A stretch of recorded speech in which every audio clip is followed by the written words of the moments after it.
Presiding Officer, today's news will be met in the Highlands with shock, incredulity and anger.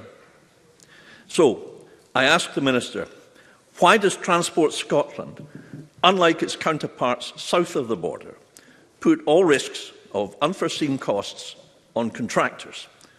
Surely that makes and has made bidding less attractive. And why is it, and we are nearly 2 years into this Parliament, that we still do not have a revised timetable to replace a deadline that every single person in the Highlands knows was never going to be achieved? Minister.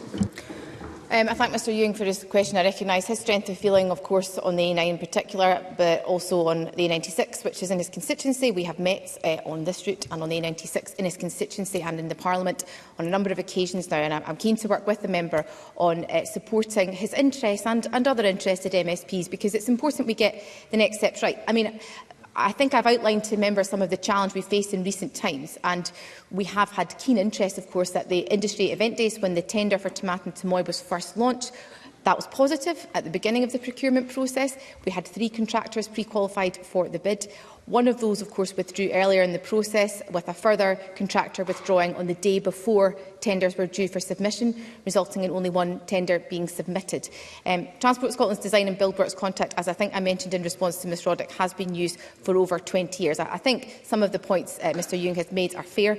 These are all going to be considered in the wider work in relation to how we move forward at pace with the totality of the sections of the route that remain outstanding.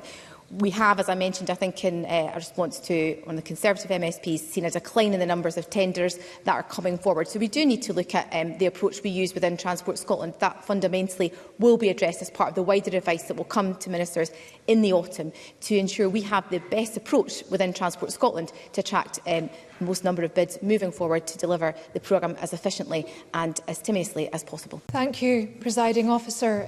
I'm certain that correspondence is already coming in from constituents who are extremely disappointed and concerned about the news about Tomatin Tamoy. And I have to say that I share their disappointment. I can't overstate how difficult it will be for locals to believe that this project will be carried out in the face of another delay, and I hope that the Minister is able to provide assurance that the Scottish Government remains committed not only to this project but to the people of the Highlands amidst continued accidents and fatalities on the road that it has committed to duelling. Can she please give some more detail on how severely restarting the procurement process could delay the duelling of this stretch of road? And can she tell me whether there is an issue with the Transport Scotland procurement process which makes it unattractive to bidders? Minister. I thank the member for her question. Now, I do want to give that reassurance that Ms Roddick was seeking in relation to the people of the Highlands. She will know, as she was at the opening of Inverness Airport Station last week, how committed the Government is to continuing investment in that part of the country, and I recognise very much her interest in the route as a local MSP. Transport Scotland's design and build works contract has been successfully implemented for the last 20 years.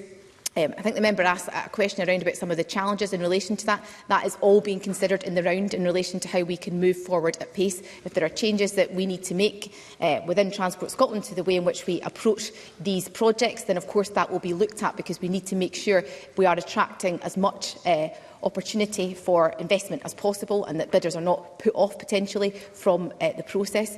Now, recent years has seen a decline in the numbers of tenderers, I think it's fair to say. And we do understand from industry contacts that that's largely due to the terms and conditions set out in our contract, of course, including risk transfer. But, as I mentioned, Transport Scotland are reassessing that approach in light of the current market conditions, which also sit alongside changes that we may have to take moving forward. We will carefully look at how we can get that best balance between achieving cost certainty, making our contract attractive, of course, to the market, looking at appropriate risk allocation, which is fundamentally important, but also looking at the role of contracting parties and improving, I think, that collaboration between Transport Scotland and the contractor.